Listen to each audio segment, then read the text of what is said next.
if you've hit 1,000 subscribers, did you see any kind of major change in viewership, comments, number of people subscribing? A lot of YouTube experts say after you hit 1,000 subscribers, things change for your channel. I watched 2 of these recently, and I want to give my opinion to react to what they have to say. How much of what they say is fact, how much is it fiction, and how of it is partial truth.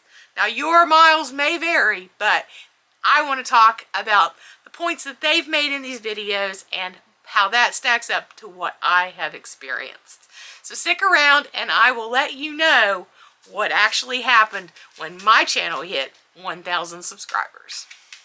So one of the videos I watched was from Think Media, and they are one of the well-known players in YouTube growth and YouTube guru, so to speak.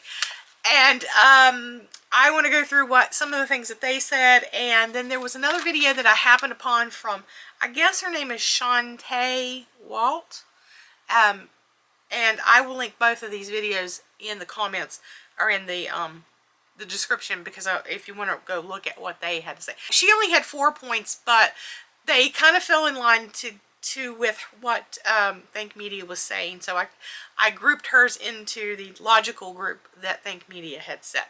Supposedly, when you hit 1,000 subscribers, according to Think Media, kind of build a skill set. Now they're talking about consistency, camera presence, editing abilities, and figuring out exactly what works for your channel.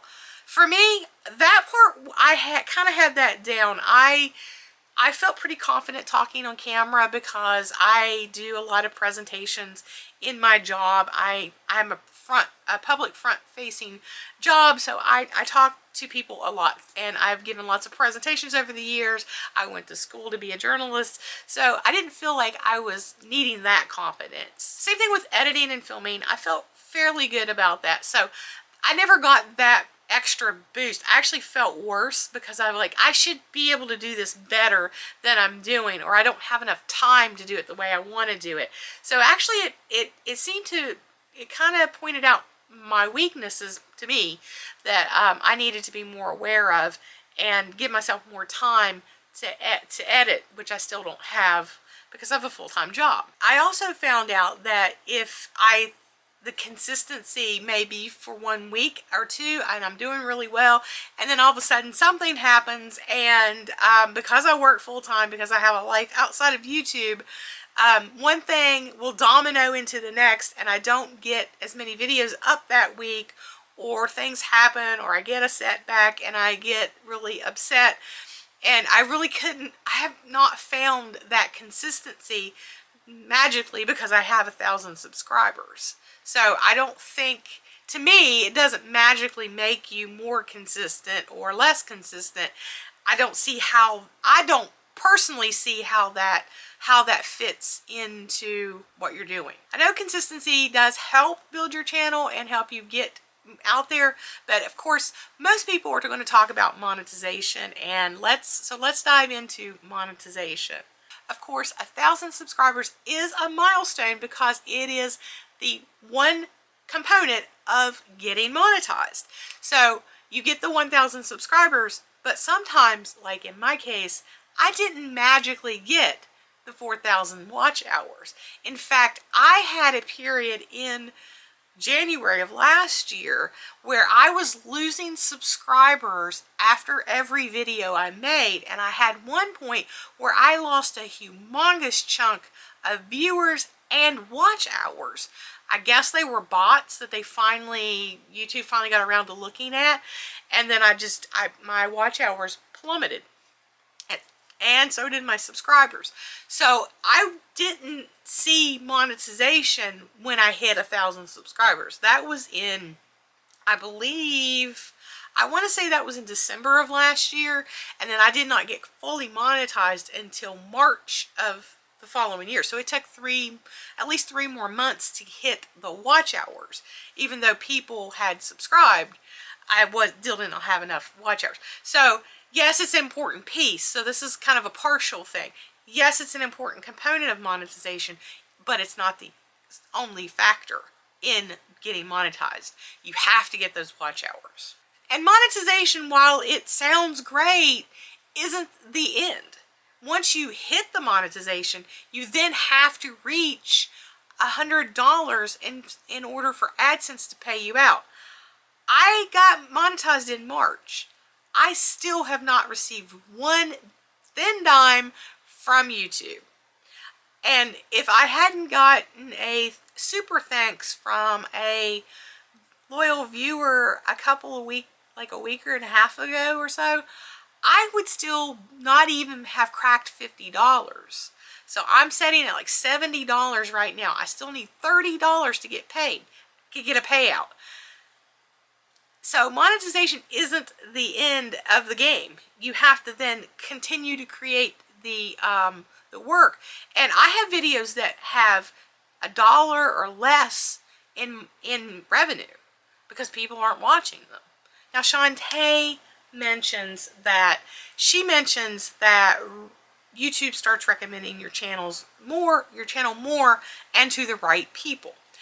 I found right after I hit 1,000 subscribers, I still had momentum from that Christmas video, and I was getting a lot of subscribers from it, but I wasn't getting people who wanted to stick around, because promptly in January and February, when I started putting up non-Christmas content, I had a flood of people leave. So I don't think YouTube really still didn't understand what my channel was about, because my most popular videos were all during December, and they were all seasonal Christmas related.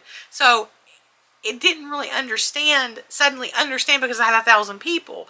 It was seeing these 3 videos. I had the Christmas Alone video, and I had 2 walkthrough videos from stores, and those were driving the traffic for the majority of my December. And when I got to January, people didn't want to see that, didn't need to see it, and everything fell off the cliff. So I don't think 1,000 subscribers really got me to the right people. I'm still not going to the right people, and we'll talk about that in the next section. So Think Media says once you've made these videos, you need to double down on what works. And as I mentioned before, what worked for me last December, not this past December, but December a year ago, was a video walking through Dollar Tree's Christmas decorations and displays, walking through Hobby Lobby's Christmas decorations, and that Alone at Christmas video. Those were my 3 biggest traffic generating videos. And then my next one was a video that I made talking about the solo life and Gen X solo life and being a single woman and not expecting to be single at 51. And that opened the floodgates to a lot of hate, especially from men. I don't know why it got on some kind of listserv or something of these men, and I got attacked viciously. So I decided, no, turning that off.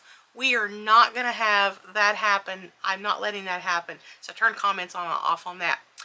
And ironically, that happened again 2 other times. When I have voiced my opinion on something, I get a lot of backlash.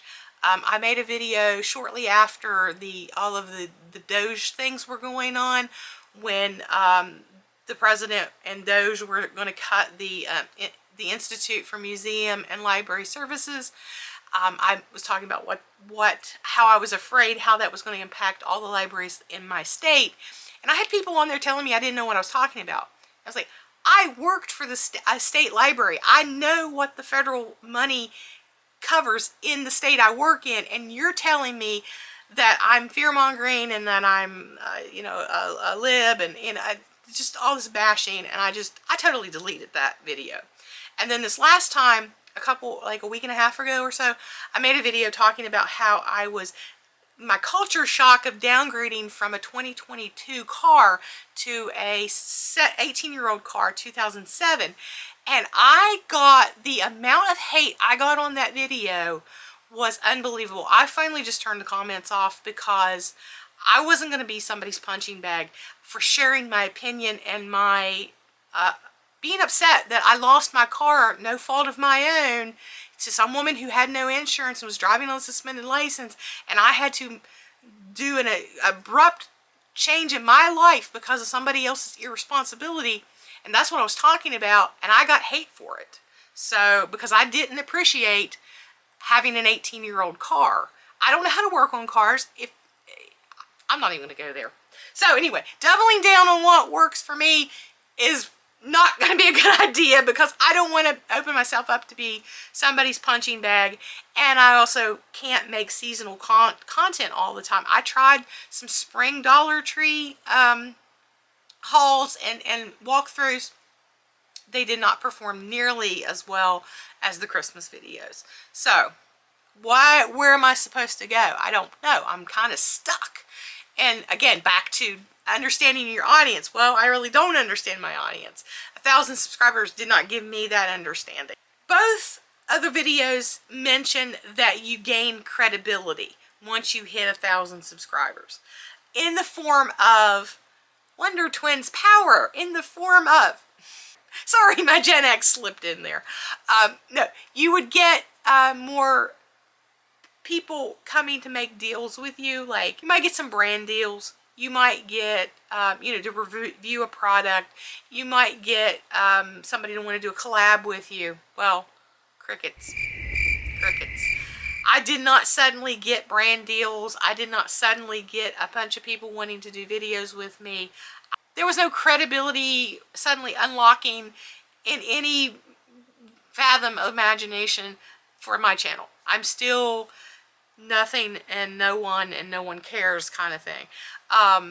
I in fact was in Amazon. I was in the Amazon affiliate. I got kicked out of it because no one went to my links. I had it on my crochet channel and I had it on this channel, and no one went to the links, so I got kicked out for not generating any revenue for Amazon. And that was, I had that before I had 1,000 subscribers. That was something I could just sign up for. There were 2 other ones that I signed up for, Etsy and another one, affiliate links, and I never even got approved for those. So I don't know what kind of credibility they're talking about, but for me, that's been a big red X. Both of them also talk about, in some capacity, how it helps you stay passionate and how it helps you think of it more of a business. Well, I had always thought of both of my channels as a business, and in fact, this is why I do this, is because I wanted to make some money as a side hustle, and then now I want to do it to make some money as a side hustle to help pay for a better car. The lack of having a lot of watch time, a lot of viewers, and the monetization really has been very disheartening for me. That's why I went through a whole big swath of time last year. I was like, what's the point? I'm putting in all this work for videos and taking my time away from things that I might want to do. For what? And it's not for money, because pennies, the shekels that YouTube gives you or gives me wasn't really worth it. And the other channel, my crochet channel, which has not hit 1,000 subscribers, is the business end that I wanted to do, but again, it's not growing either. So having all of that happen, I started internalizing it, thinking, well, maybe I'm the problem. Neither channel's growing. What's the common denominator? So maybe it's me. Maybe it's the way I talk. Maybe it's the way I record. Maybe it's the way I edit. Who knows? I started putting it on me and thinking that I'm the problem, so maybe I just stopped. So once I hit the 1,000 subscriber milestone, I didn't see a lot of change. Like I said, early last year, I saw numbers going the opposite direction, where all December I was getting lots of views, lots of subscribers. January hit and it tanked. So for me, that's what happened. It didn't suddenly open my channel up to other people. It didn't seem like it was opening up to a world of other people, that the algorithm finally understood what it was about. And in fact, my other channel, that was the reason why I ended up starting the crochet channel, because I was so disheartened on here that I thought, well, if I just focus on one thing, maybe that was the problem. And having a pretty solid niche with amigurumi builds and pattern reviews, yarn reviews, kit reviews, still hasn't helped it. So that's why I was saying I think it might be me rather than the algorithm. I'm not blaming the algorithm, I'm blaming me for the failure. If you're monetized, how has that been going for you? Most of my videos are very low in payouts, and I'm going to do a complete, if this video does well, I'm going to do another video on the truth about being monetized for nearly a year and what my actual payout is. So if you're interested, stick around and I will have that if this video does well. But if this video does not do well, it could possibly be I'm going to throw in the towel and say, who needs this, right? Well, thanks for watching, and I do hope this video does well so that I can see you around next time.